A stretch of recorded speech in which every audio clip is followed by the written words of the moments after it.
ಜಾಮೀನು ಸಿಕ್ಕರೂ ಕೂಡ ದರ್ಶನ್ಗೆ ತಪ್ಪಿಲ್ಲ ಇನ್ನೂ ಸಂಕಷ್ಟ. ರೇಣುಕಾಸ್ವಾಮಿ ಕೊಲೆ ಪ್ರಕರಣದಲ್ಲಿ ಆರೋಪಿಯಾಗಿರೋ ಅಂತ ದರ್ಶನ್ಗೆ ಸಾಲು ಸಾಲು ಸಂಕಷ್ಟಗಳು ಎದುರಾಗೋ ಅಂತ ಸಾಧ್ಯತೆಗಳು ಇದೆ. ಒಂದು ಕಡೆ ಪ್ರಕರಣದಲ್ಲಿ ಈಗ ಜಾಮೀನು ಸಿಕ್ಕಿದೆ, ಆದರೂ ಕೂಡ ಆರೋಪಿ ದರ್ಶನ್ಗೆ ಕಾಡ್ತಾ ಇದೆ ಆ ಮೂರು ವಿಚಾರ.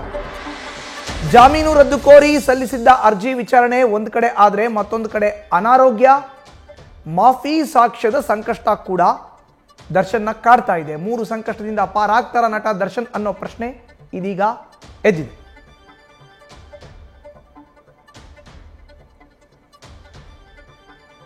ರೇಣುಕಾಸ್ವಾಮಿ ಕೊಲೆ ಪ್ರಕರಣದಲ್ಲಿ ಆರೋಪಿಯಾಗಿ ಜೈಲುವಾಸ ಅನುಭವಿಸಿ ಜಾಮೀನಿನ ಮೇಲೆ ಹೊರಗಡೆ ಬಂದಿರೋ ಅಂತ ದರ್ಶನ್ಗೆ ಈ ತನಕ ಇನ್ನೂ ಸಂಕಷ್ಟ ಮುಕ್ತಾಯ ಆಗಿಲ್ಲ. ಮೂರು ಸಮಸ್ಯೆಗಳು ಆತನನ್ನ ಕಾಡ್ತಾ ಇದೆ. ಒಂದ್ ಕಡೆ ಈಗ ಜಾಮೀನಿನ ರದ್ದು ಕೋರಿ ನೇರವಾಗಿ ಕೋರ್ಟ್ ಮೊರೆ ಹೋಗಿದ್ರೆ, ಮತ್ತೊಂದು ಕಡೆ ಅನಾರೋಗ್ಯ, ಜೊತೆಗೆ ಮಾಫಿ ಸಾಕ್ಷ್ಯದಿಂದ ಏನಾದ್ರೂ ಮತ್ತೆ ತಗೊಳ್ತಾರ ದರ್ಶನ್ ಅನ್ನೋ ಪ್ರಶ್ನೆ ಇದೀಗ ಎದುರಾಗಿದೆ. ಹೆಚ್ಚಿನ ಮಾಹಿತಿ ನೀಡಿದರೆ ನಮ್ಮ ಪ್ರತಿನಿಧಿ ಶಿವಕುಮಾರ್ ದೂರವಾಣಿ ಸಂಪರ್ಕಕ್ಕೆ ಸಿಕ್ಕಿದ್ದಾರೆ.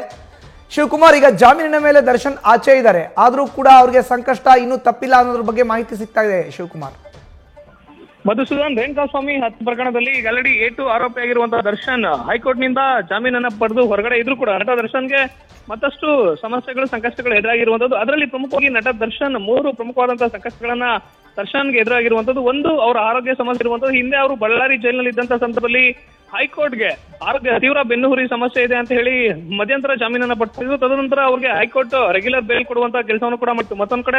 ಒಂದ್ ಕಡೆ ನಟ ದರ್ಶನ್ಗೆ ಆರೋಗ್ಯದ ಸಮಸ್ಯೆ ಕಾಡ್ತಿದೆ, ಮತ್ತೊಂದ್ ಕಡೆ ಈಗಾಗಲೇ ಪ್ರಕರಣದಲ್ಲಿ ನಟ ದರ್ಶನ್ ಹೈಕೋರ್ಟ್ ನಿಂದ ಪಡೆಯುವಂತಹ ಬೇಲ್ಗೆ ಸಂಬಂಧಪಟ್ಟಂತೆ ಅದನ್ನ ರದ್ದು ಕೊಡಿ ಈಗಾಗಲೇ ರಾಜ್ಯ ಪೊಲೀಸ್ ಅಧಿಕಾರಿಗಳು ಸುಪ್ರೀಂ ಕೋರ್ಟ್ಗೆ ಮೇಲ್ಮನವಿಯನ್ನ ಸಲ್ಲಿಸಿದ್ದಾರೆ. ಸ್ಪೆಷಲ್ ಲೀವ್ ಪಿಟಿಷನ್ ಅನ್ನ ಸಲ್ಲಿಕೆ ಮಾಡುವಂತ ಕೆಲಸವನ್ನು ಕೂಡ ಮಾಡಿದ್ದಾರೆ.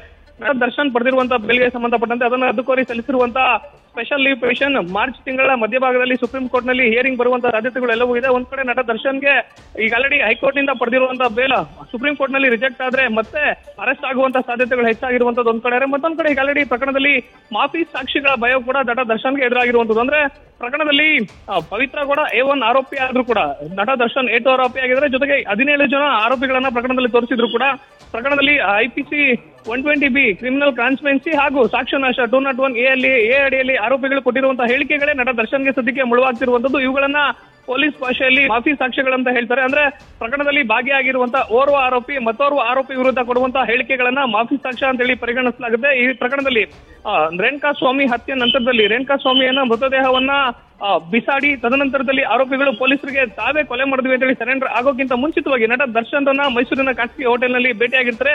ಎಲ್ಲಾ ಹೇಳಿಕೆಗಳನ್ನ ಖುದ್ದು A15, A16, A17 ಆರೋಪಿಗಳಾದಂತಹ Keshav, Karthik, Nikhil Nayak ಈಗ ಆಲ್ರೆಡಿ ತನಿಖಾಧಿಕಾರಿಗಳ ಮುಂದೆ ಹೇಳಿಕೆಯನ್ನು ಕೊಟ್ಟಿರುವಂತದ್ದು. ಮಾಫಿ ಸಾಕ್ಷ್ಯಗಳು ಕೊಟ್ಟಿರುವಂತಹ ಹೇಳಿಕೆಗಳು ಅಂದ್ರೆ ರೇಣುಕಾಸ್ವಾಮಿಯ ಹತ್ಯೆ ನಂತರದಲ್ಲಿ ಪವನ್ ನಮ್ಮನ್ನ ಸಂಪರ್ಕವನ್ನ ಮಾಡ್ದ, ಪಟ್ಟಣಗೆರೆ ಶೆಡ್ ನಲ್ಲಿ ಇದ್ದಂತ ರೇಣುಕಾಸ್ವಾಮಿ ಮೃತದೇಹವನ್ನ ಸುಮ್ನಳ್ಳಿ ಬಳಿ ಇರುವಂತಹ ರಾಜಕಾಲುವೆಯಲ್ಲಿ ಬಿಸಾಕ್ಲಿಕ್ಕೆ ಪವನ್ ಹೇಳ್ದ. ಹೀಗಾಗಿ ತದನಂತರದಲ್ಲಿ ವಿನಯ್ ಪರಿಚಯ ಆಯ್ತು. ಪವನ್ ಹಾಗೂ ವಿನಯ್ ನಮ್ಮನ್ನ ಬೆಂಗಳೂರಿನಿಂದ ಮೈಸೂರಿಗೆ ಕರ್ಕೊಂಡೋಗಿ ನಟ ದರ್ಶನ್ ಭೇಟಿ ಮಾಡಿಸೋದು. ತದನಂತರದಲ್ಲಿ ಒಂದು ಸರೆಂಡರ್ ಆದಂತ ವಿಚಾರ ಪೊಲೀಸ್ ಇನ್ವೆಸ್ಟಿಗೇಷನ್ ನಲ್ಲಿ ಗೊತ್ತಾಗಿತ್ತು. ಇವೆಲ್ಲವೂ ಕೂಡ ಒಂದೇ ಪ್ರಕರಣದಲ್ಲಿ ಓರ್ವ ಆರೋಪಿ ಮತ್ತೋರ್ವ ಆರೋಪಿ ವಿರುದ್ಧ ಕೊಡುವಂತಹ ಹೇಳಿಕೆಗಳು ಮಾಫಿ ಸಾಕ್ಷಿ ಆಗಿರೋದ್ರ ಹಿನ್ನೆಲೆಯಲ್ಲಿ ಇದೇ ಹೇಳಿಕೆಗಳೇನಾದ್ರೂ ಕೋರ್ಟ್ ನಲ್ಲಿ ಟ್ರಯಲ್ ಬಂದಂತ ಸಂದರ್ಭದಲ್ಲಿ ಕ್ರಾಸ್ ಎಕ್ಸಾಮಿನೇಷನ್ ನಲ್ಲಿ ಮಾಫಿ ಸಾಕ್ಷಿಗಳು ಈಗ ಆಲ್ರೆಡಿ ತನಿಖಾಧಿಕಾರಿಗಳಿಗೂ ಮುಂದೆ ಕೊಟ್ಟಿರುವಂತಹ ಹೇಳಿಕೆಗಳು ಮತ್ತೆ ಕೋರ್ಟ್ ನಲ್ಲಿ ಹೇಳಿದಂತಹ ಸಂದರ್ಭದಲ್ಲಿ ನಟ ದರ್ಶನ್ಗೆ ಮತ್ತೊಂದು ಸಂಕಷ್ಟ ಎದುರಾಗುವಂತಹ ಸಾಧ್ಯತೆಗಳು ಹೆಚ್ಚಾಗಿರುವಂತದ್ದು. ಮಧುಸೂದನ್, ಧನ್ಯವಾದ ಶಿವಕುಮಾರ್ ನಿಮ್ಮ ಮಾಹಿತಿಗೆ.